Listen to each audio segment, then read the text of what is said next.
from here.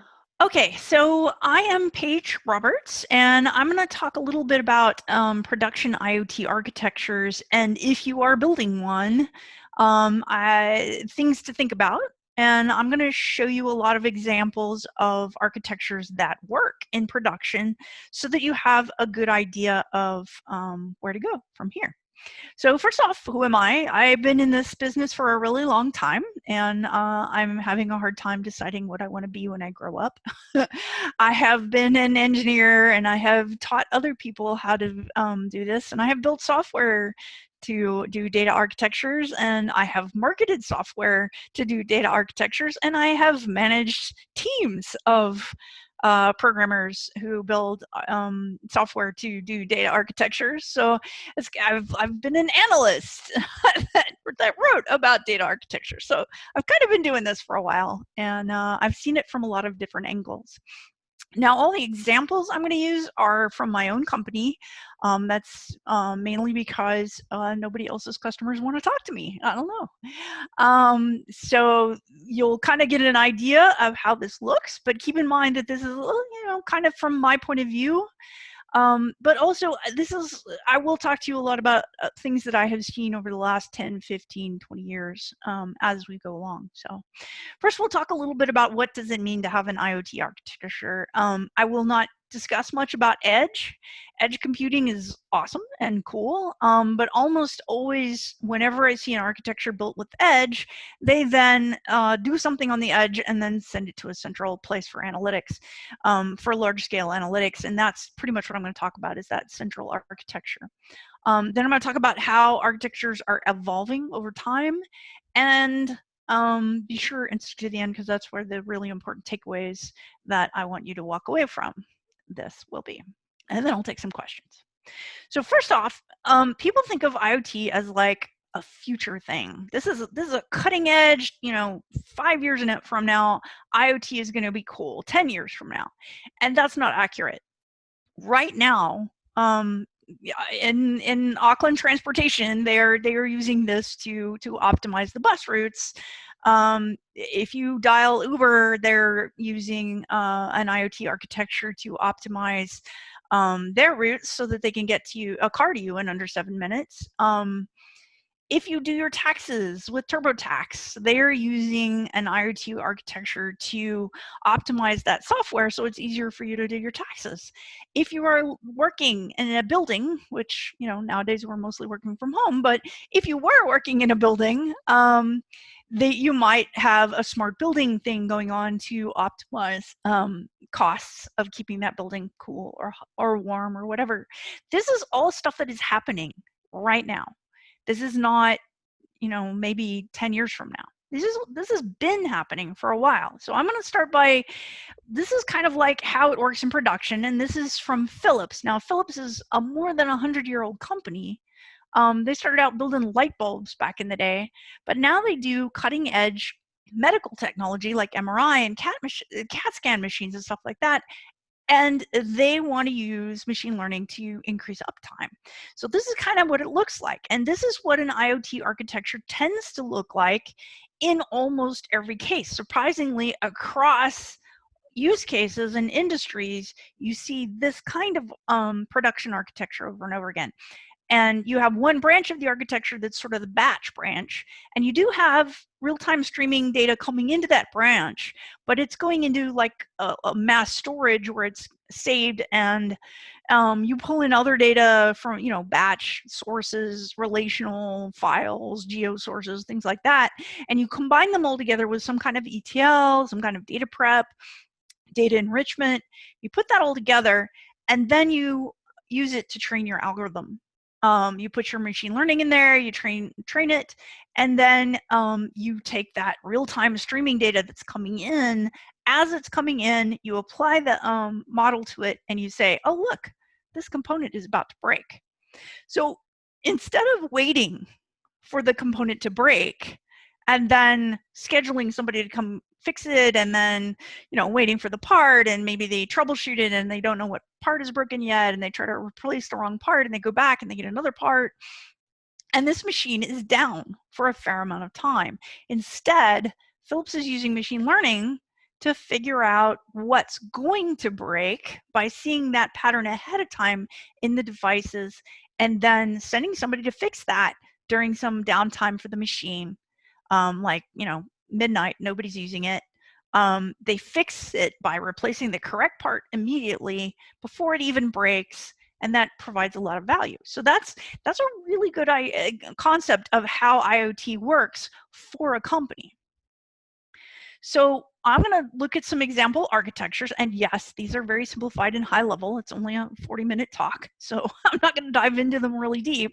I'd rather show you more examples so you can get an idea of partially evolution over time, because I'm going to start with Philips. So Philips has been doing this for a while. Philips, actually, I see somebody raise their hand. Rather than raise your hand, go ahead and type your questions in, and if I see the question, I'll go ahead and answer it. I can't see the presenter-to-presenter chat, so somebody will have to say that out loud if they want to do it, but I can see the questions. So go ahead and put it in there.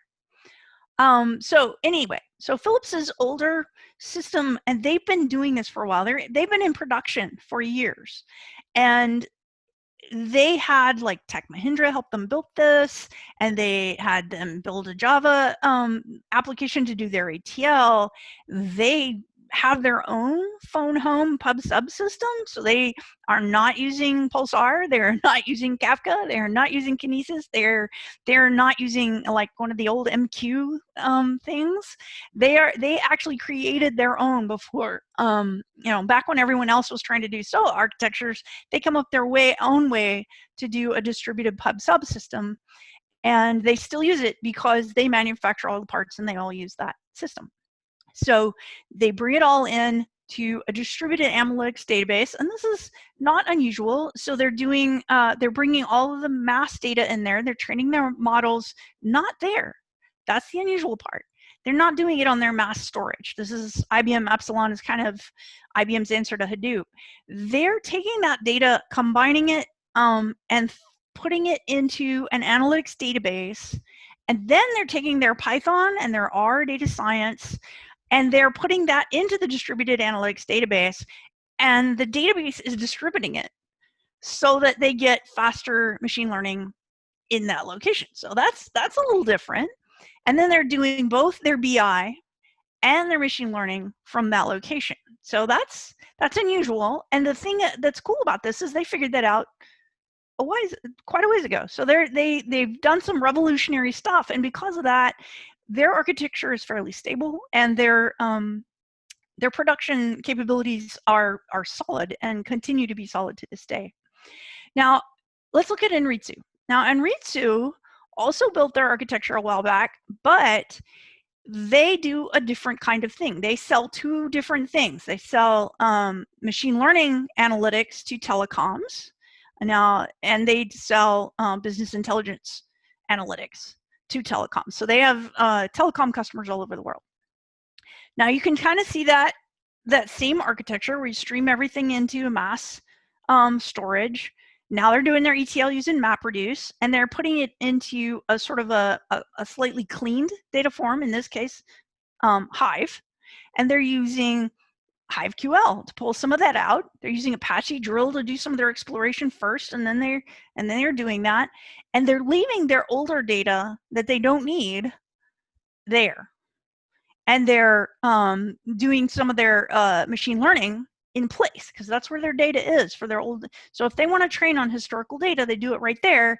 If they want to look at more current data, they bring it into the analytics database, where you get the high response and high concurrency and things like that. And one of the nice things about that is their prepackaged BI dashboards, they don't have to worry about how many people they sell that to, because they can get all that concurrency from that analytics database. Now, the fast streaming stuff is completely bypassing that. They're using Spark and Storm to do the in-process application of their machine learning that they've done on the historical data set, and they're just doing it straight into their application without it ever touching the database, that's a little unusual, but it's really working for them. And I think that's one of the things that you got to remember about all of these. They're different architectures, but every one of them works. And keep that in mind when you're building something. It's like you have a fair amount of flexibility, but in some ways, it's like you kind of have to think about what works and what doesn't, depending on what you're trying to accomplish. Now, Simplify is doing that thing that annoys the crap out of almost everyone. You browse a fishing boat on Amazon, and now you go to a completely different website, and there's an ad for fishing reels or that same friggin' fishing boat that you looked at, and you're like, what the heck? And what is happening is, in less than a second, very fast response time, because you don't have a lot of time between when you click on a web page and when it loads. A lot of things are happening. All of the data that you have historically has already come in.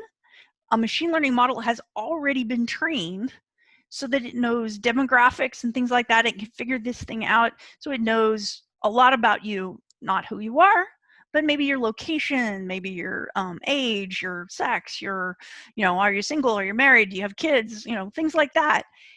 And it is supplying all that information to real-time bidders and putting them together and saying, here's this demographic on this web page, who has the highest bid to put something on this page, and then loading that into a web page, all in less than a second.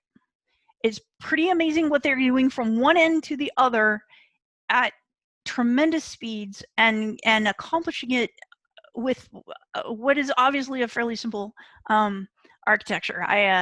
A friend of mine is one of the data engineers at Simplify, and he kind of gave me said that I'm simplifying the Simplify architecture, but that is the way it is because of the time limits. Now, one of the interesting things that they have started to do is they've started creating subclusters of the database.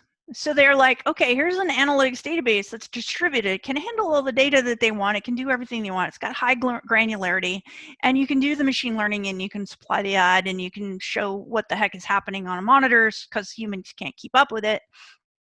But they can see what happened and how it's going. How much money did I make? How many clicks did I get? All that kind of thing. But you might at some point want to see a more aggregated view. So they're taking that, they're ETLing it down to a little bit smaller and showing a more aggregated view to give business intelligence to most of the company. Well, their executives don't want to see even that view. They want to see,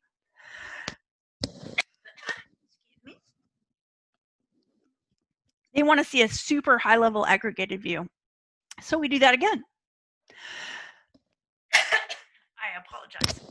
Texas is full of dust and pollen right now.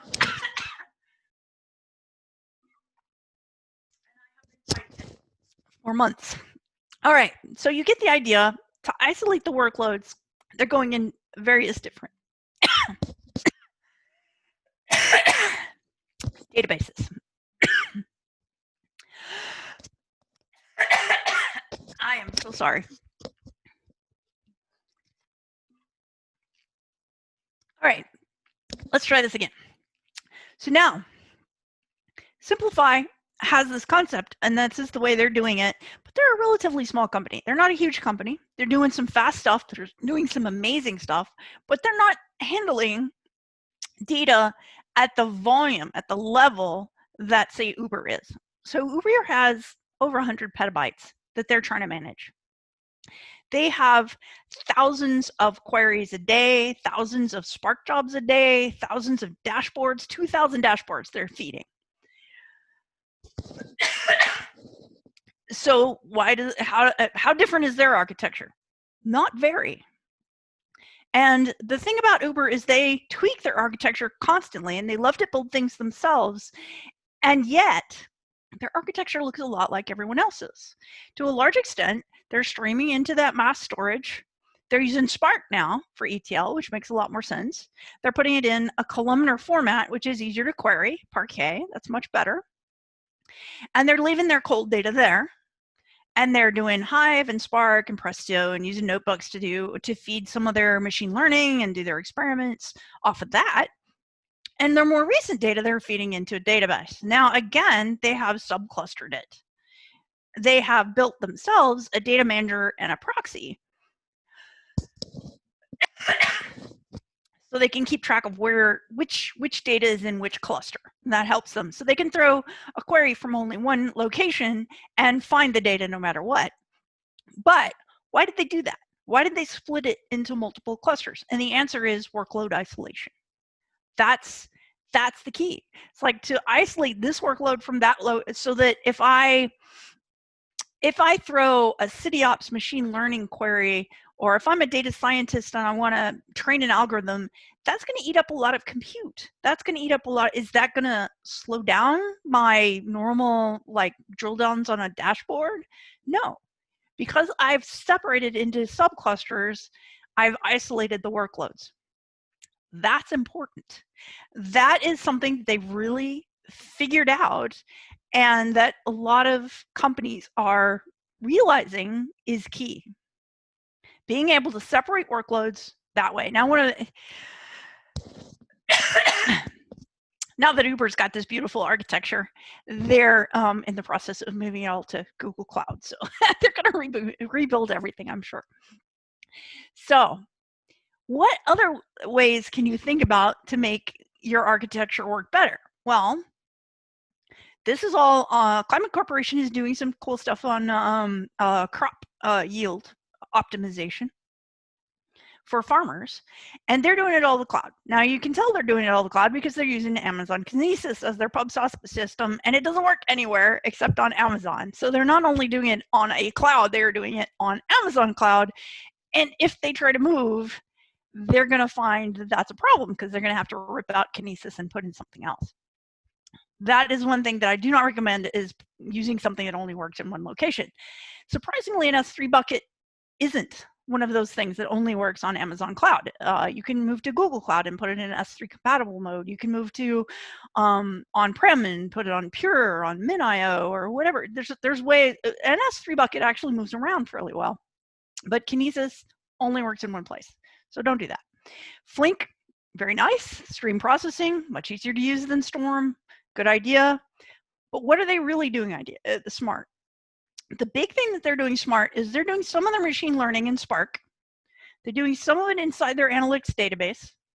And they're using Domino Data Lab to manage those. So they can keep track of which team is working on what model is at what point, keep your versioning straight, manage your teams. That's a really smart thing to do. If you're going to do machine learning in more than one place, you need to manage it. Even if you're only doing it in one place, it probably is a useful thing to do. So that's something to keep in mind.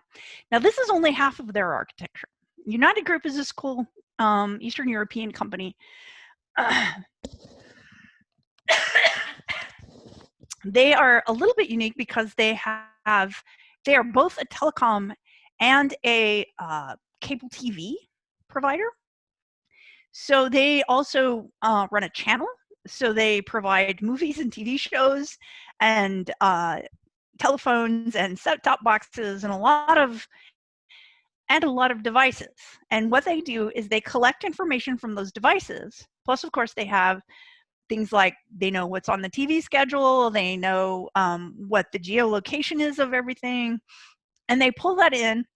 Now, I think one of the cool things about this, if you only look at this part of the architecture, if you look at that, you're going, that's a 30-year-old data architecture. That's just a data warehouse design. That's all that is. That's it. I mean, the only thing different is that Informatica, instead of doing all the ETL, is maybe pushing some of it into the database because it's a distributed database. It's got pretty high performance. You can do it a little faster. It's good at data prep, so might as well push some of that into the database. But otherwise, I'm pulling all my batch data in from various sources around the company. I'm doing some business intelligence, and I'm putting it in Tableau and Cognos. Now, the thing is, those workloads aren't going away. You still have to do that. But what else are they doing? They're putting the set-top information, the remote information that says when you turned it on, what channel you changed. They're combining that with the TV schedule and the geolocation and figuring out What sports do you like? Are you a man or a woman? Do you have kids? How old are your kids? All this information about the person who is using the service. So when you use the applications that are related to customers in SAP, that machine learning does things like figure out whether or not that customer is likely to churn, how long have they been here, what's the lifetime value of that customer. All of that information goes straight into that app, and that app is more powerful. Plus, they're doing that IoT with that streaming layer, and in real time, they're pulling that in, and they're doing what up until now was never done except on the web. They are seeing, here's an ad spot coming up. Gillette paid me to put an ad in this TV show, okay? But I know that this guy is 25-year-old single male, and living next door to this guy is a single mom with 3 kids. So Gillette sent me 2 ads, and one of it is a manly man, shaving his tough beard, and the other is a woman in short shorts with nice, smooth, polished legs. Which one am I going to send to which person? Well, I have the information because I did the machine learning, I did the analysis, and in real time, I know exactly which ad to serve to which person. So that real-time targeting ad is now going on to television because they're putting that all together, which is pretty revolutionary. And they're doing the machine learning and their business intelligence both inside the analytic database. Now, there's something obvious missing from this. There is no mass storage. The thing about United Group is they're a growing company, but they're not that large a company yet. So maybe they didn't need the mass storage. Why not do it all in the analytical database? Depending on what your size is, that kind of makes sense. And if you're not in the cloud where you have to have a shared storage system, that also might make sense. So let's look at the Trade Desk. So the Trade Desk is a big company. They have massive amounts of data. They're doing pretty much the same thing Simplify is. They're targeting ads, and they have to do it all in sub-second. But they have another workload. They have to do 5,000. You didn't hear me wrong. 5,000 more than double what Uber is doing reports per day. And they have to do it on all of this data, both historical and new. So they're streaming their data into an S3 bucket. So there's your mass storage, and that can scale as large as you want, and it doesn't cost a lot. And to keep their costs low, they're spinning up every morning 3 320 node subclusters of their analytics database. Why are they doing that? Well, they're doing that for the workload isolation. So they can do all those BI reports, they can have all that compute, and they do 5,000 reports in no time. Boom, done. Shoot, there you go. And then they shut those back down again. They don't need 320 node subclusters to do the rest of their workload. So boom, they shut it down, and they only have one subcluster where they do their normal ELT, data ingestion, BI, some experimental machine learning, things like that, model training, all that sort of thing. So that is a really clever way to do things. They've taken the data lake mass storage and they've combined it with the data warehouse database capabilities, the ACID compliance, all that kind of thing, and they put them together. All right, so now let me talk a little bit about what it is I want you to come away with. Now that you've kind of seen that, it's like, okay, that's cool. Those are great architectures. They all work. They're all highly successful. What should I take away from that? All right, here's one thing. They're all fairly simple. And yes, I simplified them to show them to you because it's really hard to show a really complex data architecture on a single slide. But they are that simple. I showed you at a high level, everything they're doing. These are from people who are themselves have presented publicly, and this is really their architecture, and it's that simple. They've kept it as simple as they possibly can because that makes it easier to work with, easier to update, all that kind of thing. They have both that high, low latency, some extremely low latency, sub-second. You know, when you measure it in milliseconds, that's low latency. If you're, you know, and you're also pulling in batch data from all over the place, maybe once every 10 minutes, once every half hour, once every day, whatever it is, that batch data is coming in. And they're doing analytics where their data lives. If their data is on a data lake, that's where they do the analytics. If their data is in a data warehouse, that's where they do their analytics. If it's in both places, maybe they do some analytics in both places. They don't pull the data out and go do analytics somewhere else. Go work in a sandbox or something. Even if they're doing Python or R or something like that, then what they have done is they've put that into their analytics database and made it work. That's a big thing, because the more data you have, especially with an IoT system, you just have too much data to try and move it away and do it somewhere else. So let's look at how architectures have evolved over time and where they're going from here. So let's start with the basics. So there you have a data warehouse architecture. You pull in all your batch sources. So you've got your data sources all over the place, all your transactional systems, all your files, all your whatever. I mean, it's going to include your mainframe, whatever you got laying around. And you do some ETL to combine it and clean it, make it nice. You put it in an analytics database, you do some intelligence on it, and you get your visualization, you get your dashboards, you get your information. So your boss knows what the heck is going on.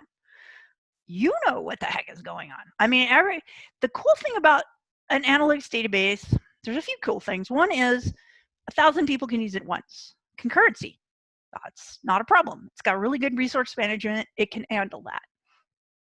Asset compliance. I know we've been talking a lot about eventual consistency. That gives me hives. I have been doing data analytics for a long time, and if you do a query on the same information twice and get 2 different answers, you're going to get fired.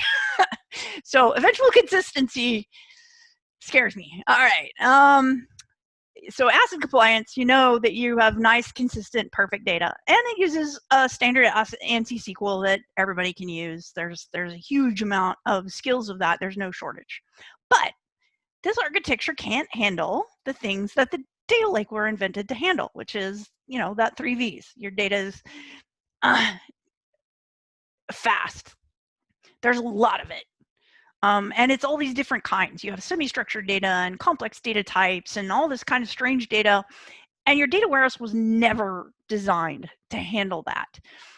Mass storage lets you take everything and put it in one place on your HDFS or in your object cloud bucket and mix it and map it and do some data prep and some enrichment and put it into something that is a little cleaner but still has a lot of different formats, something like Parquet, something like Hive. I think Parquet is awesome, by the way. Parquet is the one I would recommend, but you might go in Oracle or Hive or something else. But so you put it in there, and then you put a query engine on top of it. And I think this is where they kind of messed up, is because they're like, well, you know, it'll be eventually consistent, or, you know, we don't really need to have more than 10 people to query the data at the same time. Oh, we can do machine learning and just eat up all the resources, and it's okay because nobody really needs that BI stuff anyway, right? And that's where the data lake is having problems. Nowadays, a lot of people, Hadoop is dead. It's all, you know, they've been saying that kind of thing for years about a lot of technologies, and what they're not paying attention is this was invented for a reason. We need this. We need the ability to handle complex data types, semi-structured data, high-speed data, large amounts of data. Okay, so what do you do about that? Well, for the last 10 years or so, what I have seen is a lot of people are bringing those 2 architectures together in one way and making them work together. They're using the data lake for part of it. They're putting it into a nice columnar format like Parquet or Oracle. They're using a data warehouse and analytics distributed one, as a modern version of data warehouse. And they're using that to import and export query this data so that they can put cold data down here and hot data up here, do BI, do machine learning, do it all in one architecture. This violates one of the principles, though. Keep it simple. that KISS principle. This is not simple to implement by any means. This requires a lot of different technology skill sets. It requires a lot of time. It requires a lot to put this into production. So over time, what people are starting to do is bring those two worlds together. They're trying to simplify their architecture by taking their mass storage and their analytics warehouse and making them into one. So the data lake guys, they're all trying to add more and more data warehouse capabilities. They're making their query engines faster. They're trying to add ASIC compliance. They're trying to add security. They're trying to, all those things that you need to make a good data warehouse, they're trying to add those into the data lake.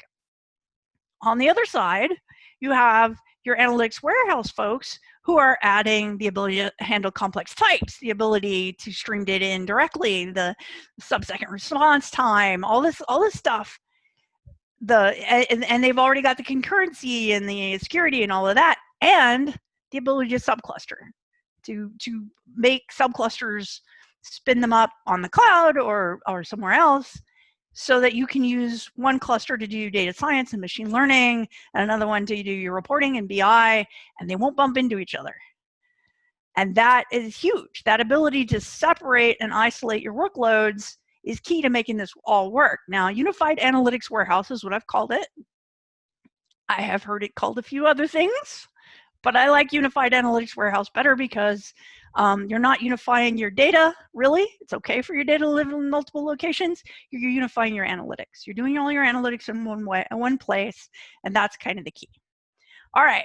So is that my takeaway? Is that what you're supposed to take away from this? The unified analytics warehouse. It's awesome. You should build it that way. It's the wave of the future. No, that's not it. It's that the only constant is change. 10 years ago, nobody had ever heard of Kafka. Everybody was still trying to build SOA architectures with MQ message queues. 5 years ago, no one could imagine building any kind of large-scale IoT without using Kafka or Kinesis or one of its competitors. Right now, Pulsar is coming up, and it's eating at Kafka's heels, and it's got better performance, got better all this. There's a whole lot of things it's got advantages over. In 5 years, everybody might like, what are you still using Kafka? What are you thinking? You know, I moved to Pulsar years ago. What are you thinking? The only constant is change. Defofu. There's one thing I want you to take out. It's Defofu. That's it. So don't commit to only open source, only proprietary, only one brand. Don't lock yourself into only one deployment option. Don't build this beautiful thing on-prem and then, oh, I got to go to Google Cloud. Now what do I do? Without having it thought out for the future to say, this will change. Don't tightly couple your components. Make sure you can yank something out and put something else in and the rest of it works. That's important. If you are going to build an architecture for analytics right now, plan for the future. Don't get locked in to FOFU. DeFofu, by the way, is an acronym that means don't F over future you. So that's it. Don't F over your future self. Plan for the future, plan for change. Keep in mind that this stuff changes over time. Now, if you want to learn more about my products, there's a free version and academy and video training and all that stuff. You can go check it out. There's several open source projects. I haven't seen a lot of questions come in as I've been going along. Carolyn, do you have some on the chat? I do. I have a personal one to start. Okay. When did Defofu come to be? That actually, I'm going to credit that. It's in small type down the lower right-hand corner to Colin Fay. He's an engineer in Europe, and I spend a lot of time on Twitter, and he used that first, and I was just like, yes.